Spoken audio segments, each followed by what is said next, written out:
Selamat pagi dan salam sejahtera. Terima kasih kerana mengikuti perkembangan semasa di BHT TV dengan info-info menarik dan terkini.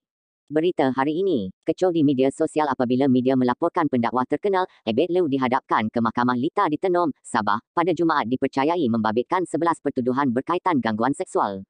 Berdasarkan tinjauan di media sosial, rata-rata warganet meninggalkan pelbagai reaksi pada ruangan komen. Ada daripadanya berpihak kepada Abed Lew dengan mengatakan bahawa ia tidak masuk akal, malah dianggap fitnah akhir zaman. Ada juga yang mengeluarkan kata-kata negatif dengan beranggapan rakyat jangan mudah terpedaya dengan imej pakaian.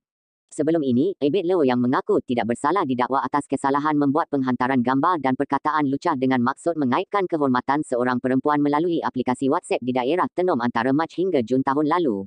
Tertuduh didakwa mengikut Seksyen 509 Kanun Keseksaan yang memperuntukkan hukuman penjara sehingga 5 tahun, denda atau kedua-duanya dalam semua 11 pertuduhan terbabit.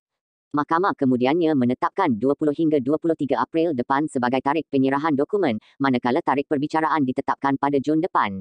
Pada 3 Februari lalu, Polis Diraja Malaysia PDRM mengesahkan kertas siasatan kes gangguan seksual melibatkan Abed hampir lengkap.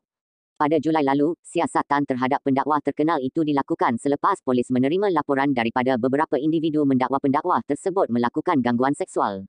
Susulan laporan itu, polis membuka kertas siasatan mengikut Seksyen 509 Kanun Keseksaan, Seksyen 14 Akta Kesalahan-Kesalahan Kecil 1955 serta Seksyen 23 Akta Komunikasi dan Multimedia 1998.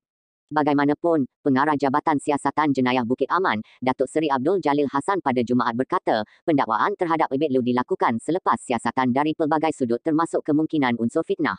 Dalam pada itu, pendakwa berusia 37 tahun itu mendakwa pertuduhan yang dikenakan terhadapnya adalah tidak berasas dan melampau selain bertujuan mahu menjatuhkan kredibiliti beliau. Dakwanya lagi, pertuduhan yang dihadapi di mahkamah pada Jumaat adalah dirancang oleh kumpulan tertentu sejak sekian lama.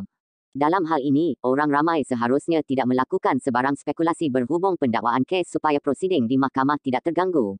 Perkara sebaiknya adalah menyerahkan urusan kepada mahkamah untuk menegakkan undang-undang seadilnya sama ada kepada yang dituduh dan juga kepada pengadu. Teruskan bersama BHT TV dengan pelbagai info terkini dan menarik. Jangan lupa tekan tombol lonceng di bawah dan like serta komen untuk penambahbaikan video ini. Terima kasih.